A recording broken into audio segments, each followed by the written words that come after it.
Assalamualaikum warahmatullahi wabarakatuh. Selamat pagi Mas dan Mbak kelas 10 IPA. Bagaimana kabarnya? Semoga kalian selalu baik-baik saja dan semoga selalu dalam lindungannya. Amin. Bu Dini ucapkan selamat bergabung di keluarga besar SMA N2 Blitar.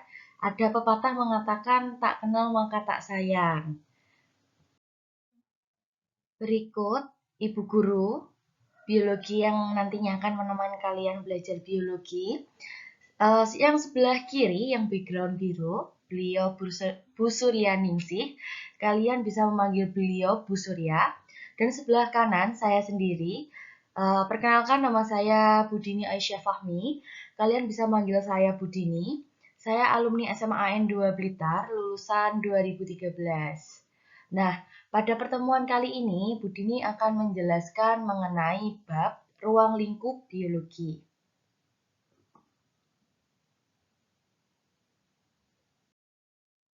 Sebelum kita melanjutkan ke pembahasan tentang ruang lingkup biologi, mari kita berdiskusi sebentar nih.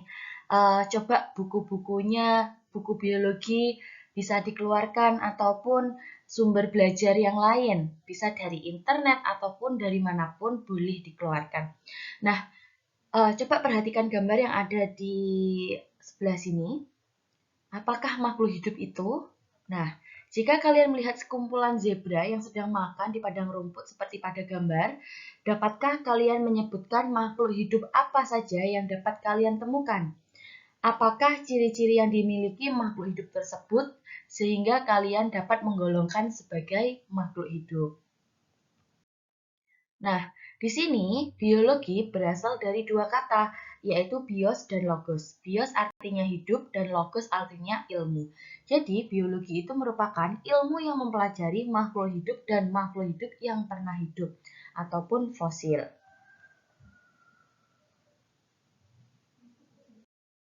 Nah, pada pertemuan kali ini, Bu Dini akan menjelaskan beberapa subbab yang ada di ruang lingkup biologi. Yang pertama, ada ciri-ciri makhluk hidup. Yang kedua, ada tingkat organisasi kehidupan. Yang ketiga, cabang-cabang ilmu biologi dan manfaat biologi. Langsung saja yang poin pertama, ciri-ciri makhluk hidup. Yang pertama, membutuhkan nutrisi. Nah, di sini setiap makhluk hidup ini kan tentunya membutuhkan nutrisi.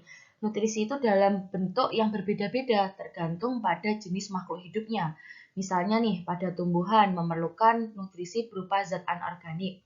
Sedangkan seperti jamur, protozoa, invertebrata, dan vertebrata, ia memerlukan nutrisi berupa zat organik. Nah, selanjutnya ada ciri-ciri makhluk hidup selanjutnya adalah mengalami pertumbuhan dan perkembangan. Nah, di sini proses penyusunan dan pengumpulan zat organik menyebabkan organisme mengalami pertambahan jumlah sel, volume sel. Nah, di sini perubahan tersebut disebut dengan pertumbuhan. Sedangkan pertumbuhan yang diikuti dengan proses perubahan menuju kedewasaan, nah proses tersebut disebut dengan perkembangan. Ciri makhluk hidup selanjutnya adalah melakukan adaptasi. Tentunya, organisme memiliki kemampuan menyesuaikan diri dengan lingkungannya. Nah, penyesuaian diri terhadap faktor lingkungan pada waktu yang relatif pendek itu disebut dengan toleransi. Sedangkan penyesuaian diri dalam waktu yang relatif panjang itu disebut dengan adaptasi. Bagi organisme yang tidak dapat melakukan adaptasi, biasanya akan pindah ke tempat lain, seperti itu. Ciri makhluk hidup selanjutnya yaitu bernafas. Apa sih itu bernafas? Bernafas atau biasa disebut dengan respirasi itu merupakan pembakaran zat makanan oleh oksigen. Selanjutnya, ciri makhluk hidup selanjutnya yaitu melakukan reproduksi. Nah, setiap organisme berkembang biak atau melakukan reproduksi. Tentunya cara reproduksi berbeda-beda.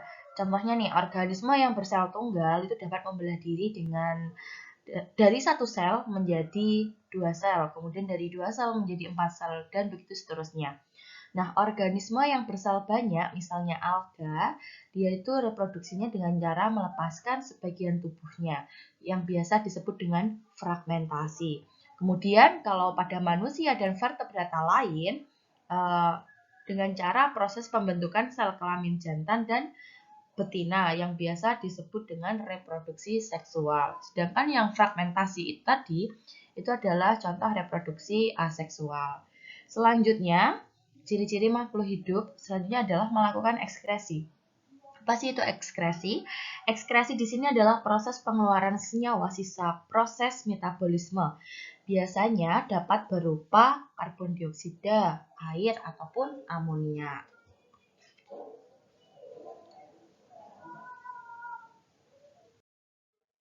Nah, adapun tingkatan organisasi kehidupan atau tingkatan organisme, ada beberapa. Yang pertama, dari tingkatan terkecil itu ada sel.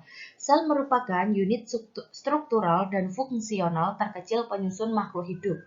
Kemudian, sekelompok sel yang membentuk struktur yang memiliki bentuk dan fungsi yang sama akan membentuk sebuah jaringan. Kemudian, sekelompok jaringan yang membentuk suatu organ dengan fungsi tertentu akan membentuk sebuah organ. Kemudian, kumpulan dari berbagai organ yang saling bekerja sama dan dalam menjalankan fungsi akan membentuk sebuah sistem organ. Kemudian, satu tubuh lengkap makhluk hidup yang tersusun dari beragam sistem organ akan disebut dengan individu. Nah, selanjutnya, sekelompok individu dari spesies yang sama pada suatu lingkungan dapat menghasilkan keturunan yang fertil disebut dengan populasi.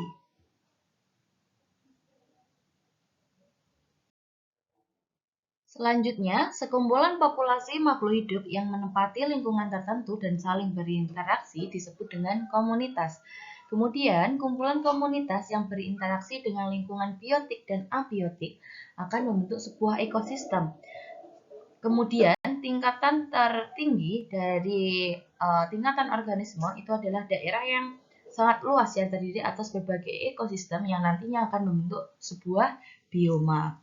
Jadi yang pertama ada sel, jaringan, organ, sistem organ, individu, populasi, komunitas, ekosistem, dan yang terakhir adalah bioma. Nah, adapun manfaat biologi, ada beberapa bidang. Yang pertama ada bidang pertanian, contohnya yaitu adanya teknik kultur jaringan, di mana penumbuhan jaringan tanaman untuk memperoleh bibit tanaman dalam jumlah yang besar. Kemudian dalam bidang kedokteran, contohnya yaitu teknologi sel punca, yang biasanya digunakan sebagai alternatif penyembuhan berbagai macam penyakit.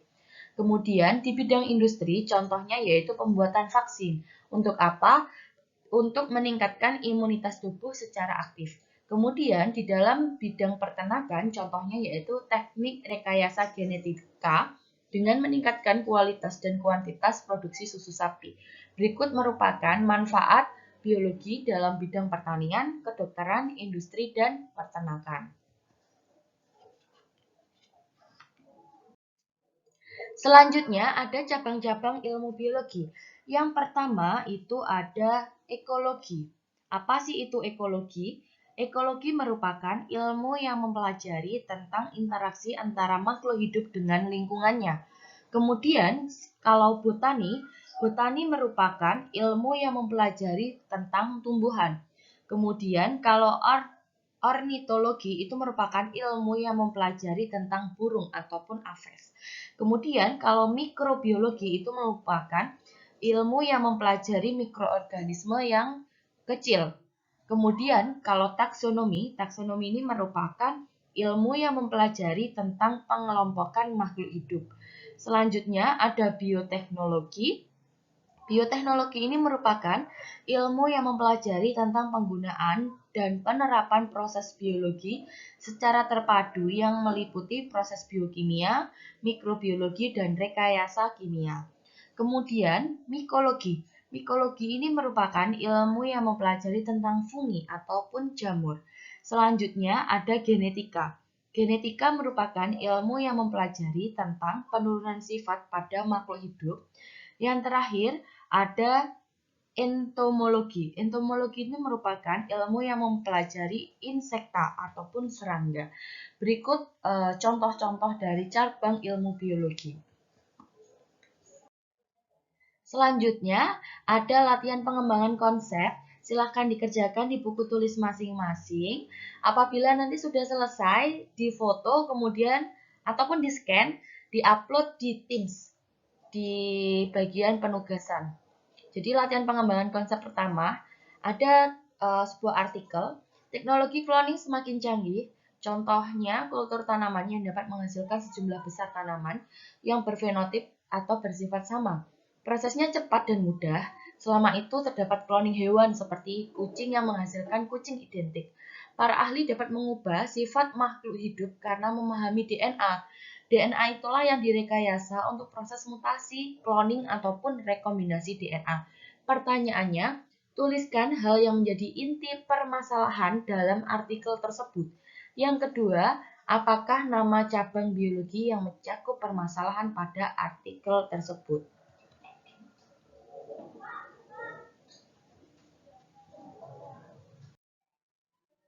Nah, ada latihan pengembangan konsep yang kedua. Ini Bu Dini sudah menyajikan sebuah gambar. Coba diamatin gambar yang sudah Bu Dini sajikan. Yang pertama, tuliskan tingkat organisasi pada gambar tersebut. Kemudian tuliskan karakteristik tingkat organisasi pada gambar tersebut. Dan yang terakhir, tuliskan contoh tingkat organisasi yang sejenis dengan yang terdapat pada gambar tersebut.